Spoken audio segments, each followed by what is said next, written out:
आप सभी गुरु भाई बहनों को मेरा प्रणाम। मैं शिव शिष्या गंगा जी। गुरु भाई बहन, आज हम बहुत ही सुंदर शिव गुरु महादेव का चर्चा कथा लेकर के आई हूँ। अगर आपको कथा अच्छा लगे, पसंद आए तो मेरे वीडियो को लाइक शेयर, चैनल को सब्सक्राइब अवश्य करिएगा गुरु भाई बहन।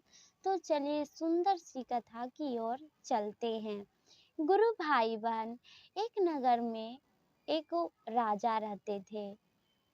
गुरु भाई बहन, राजा का स्वभाव बहुत ही सुंदर था, बहुत ही सुंदर था। वो अपनी प्रजा की रेख देख बहुत ही अच्छे से करता था। गुरु भाई बहन, वो अपनी प्रजा की देखभाल बहुत ही अच्छे से करता था। साथ ही वो ये देखता था कि कौन मेरा प्रजा क्या कर रहा है। और गुरु भाई बहन, यह सब देखने के लिए राजा जो है पुराना ही कपड़ा वो अच्छा से पहन करके, मुंह कान ढक करके वो गांव में घूमता था, देखता था कि कौन मेरा प्रजा क्या कर रहा है, कैसे रह रहा है। गुरु भाई बहन, राजा का स्वभाव बहुत ही अत्यंत ही शुद्ध था, अच्छा था। साथ ही वो भगवान शिव की भक्ति आराधना किया करता था। गुरु भाई बहन, उस राजा के राज्य में सब कोई खुशहाल पूर्वक रह रहे थे। एक दिन गुरु भाई बहन, उसके राज्य में एक बुढ़िया अम्मा थी जो कि भगवान शिव की शिष्या थी। वो एक दिन भगवान शिव को भोग लगाने के लिए कुछ कुछ जो होते हैं भोजन बचे हुए, वो ले जा करके एक मंदिर में भगवान शिव को प्रेम पूर्वक भोग लगा रही थी। तो कुछ लोग दूसरे राज्य के आए और उस बूढ़ी अम्मा को खूब पीटे, खूब मारे और कहते हैं कि ओ बुढ़िया, तेरी इतनी हिम्मत कि मेरे प्रभु भगवान शिव के पास जूठा लेकर के आई, वो भी बासी तेवासी। तेरी इतनी हिम्मत, मेरे भगवान शिव का अपमान कर रही है। तो गुरु भाई बहन, कहते हैं ना कि जिसके तन और मन शुद्ध हो, साफ हो, तो भगवान शिव उसकी ये स्वभाव से ही प्रसन्न हो जाते हैं। तो बूढ़ी अम्मा का स्वभाव बहुत ही अच्छा था, नेक दिल की थी। साथ ही उसका मन साफ था, वो प्रेम पूर्वक भगवान शिव को भोग लगा रही थी। इससे भगवान शिव अत्यंत प्रसन्न थे। साथ ही गुरु भाई बहन, जब वो सब व्यक्ति आए तो बूढ़ी अम्मा को लाते मुक्के मारे, सीढ़ी पर से घोलटा करके मारे। तो भगवान शिव यह सब कुछ देख रहे थे और फिर गुरु भाई बहन मार पीट के बूढ़ी अम्मा को धकेल उकेल के जमीन पे गिरा दिए और सब के सब जाने लगे। तो ये सब दृश्य जब देखे राजा, तो राजा को दुख हुआ। राजा को दुख हुआ और सब जो भी मनुष्य मिलके उसे मारा था, सिपाही से पकड़वा दिए और सिपाही पकड़वा करके सिपाही से गुरु भाई बहन अब सबको कारागाह में डलवा दिए।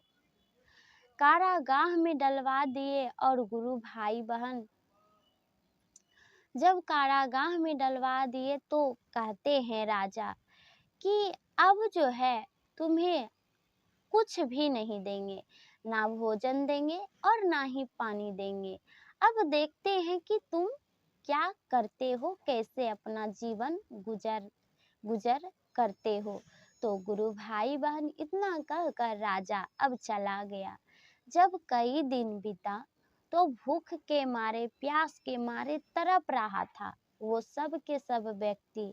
तब वो अंतिम अंतिम जब उसको मरने पे आ गया, मरने के कगार पे, तो अब वो खुद ही कहने लगा। वो जो दुष्ट व्यक्ति था, जो बूढ़ी अम्मा को मारा था, वो खुद ही कहने लगा कि हे भगवान, हे प्रभु, आप मुझे बचा लीजिए, नहीं तो हम मर जाएंगे। अब देखिए गुरु भाई बहन, जब उसके ऊपर कष्ट बीता, विपदा बीता, तो वो भगवान को याद करने लगा, वो भगवान को याद करने लगा।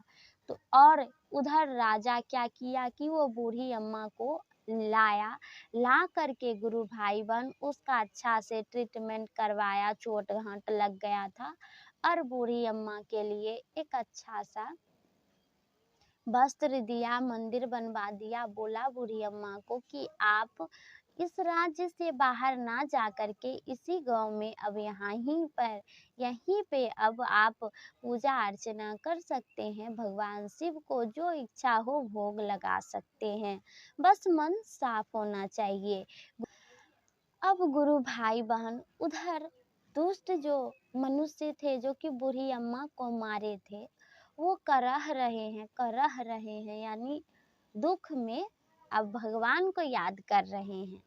तो देखिए गुरु भाई बहन राजा तो नहीं आए और क्या किए भगवान शिव ही क्या किए कि एक बहुत ही कोढ़िया का भेष ले लिए और कोढ़िया का भेष लेकर के वो कारागाह के भीतर ही आ गए और साथ ही वो जैसे मन तैसे जूठा कुठा लाए कहीं से और खा रहे थे। तो गुरु भाई बहन जब यह सब कुछ देखा तो वो जो दुष्ट मनुष्य थे उसको थोड़ा दुख हुआ कि ये कोढ़ी कहाँ से आ गया, कैसे खा रहा है। और गुरु भाई बहन वो कोढ़ी कोई और नहीं भगवान शिव थे और भगवान शिव क्या किए कि एक शिवलिंग भी बनाए, वहीं पे एक शिवलिंग भी बनाए, वही अपना ही खाया जूठा वो भगवान शिव अब शिवलिंग पे ही चढ़ा रहे थे, खुद से चढ़ा रहे थे। जब यह चीज देखा तो कहता है हे भगवान, हे प्रभु महादेव, कहाँ हैं आप? देखिए कि आपके ऊपर ये प्रसाद यानी ये जूठा चढ़ा रहा है, काश मुझे मिल जाए तो हम अपना खा करके थोड़ा राहत पा सकेंगे। गुरु भाई बहन अब भगवान शिव अपना ही शक्ति से वो कारागाह के भीतर वही जूठा फैला दिए। अब वो जो था सभी लोग खाने लगा, जैसे तैसे खाने लगा और पानी बिना तड़प रहा था तो वो बहुत ही उतावला हो रहा था। गुरु भाई बहन भगवान शिव ऑटोमेटिक जो है अपनी शक्ति से ही पानी शिवलिंग पे ही अर्पित कर रहे थे। जब वो अपने कंठ में पी रहे थे गुरु भाई बहन तो शिवलिंग पे जा रहा था। जब यह पानी शिवलिंग पे गया तो सभी के सभी जो दुष्ट थे गुंडा मवाली वो सब क्या किया कि सब धरती में जो पानी गया वो जीभ से अपना चाट चाट के पीने लगा। कोई चूरू में उठा रहा था, कोई कैसो पी रहा था, बाकी मुंह में गया। जब उसको गया खाना गया पानी गया तो थोड़ा राहत आ गया। तब कहता हे प्रभु आप ही मुझे बचाएं, हे प्रभु आपकी लीला अपरंपार है प्रभु, मुझे यहाँ से छुड़वा दीजिए प्रभु, आज से हम भी आपकी भक्ति आराधना करेंगे। तो गुरु भाई बहन भगवान शिव उसे वहीं पे दर्शन दिए और बोले कि आज से तुम मेरी भक्ति आराधना करना, सदा हम तुम्हारे साथ रहेंगे। जो मेरी सच्ची आराधना करता है साफ मन से हम उसके साथ रहते हैं। तो गुरु भाई बहन अब राजा भी वहाँ आ गए, भगवान शिव को प्रणाम किए। सभी वो गुंडा मवाली जो था वो भी भगवान शिव को प्रणाम किया और प्रेम पूर्वक भगवान शिव की भक्ति आराधना करने लगा और राजा सभी को कारागाह से मुक्त कर दिया। उस नगर में अब सब के सब खुशहाल पूर्वक भगवान शिव की भक्ति आराधना करने लगा और भगवान शिव वहाँ से अंतर ध्यान हो गए। तो प्रेम से बोलिए जय शिव गुरु, जय महादेव, जय मैया पार्वती की जय।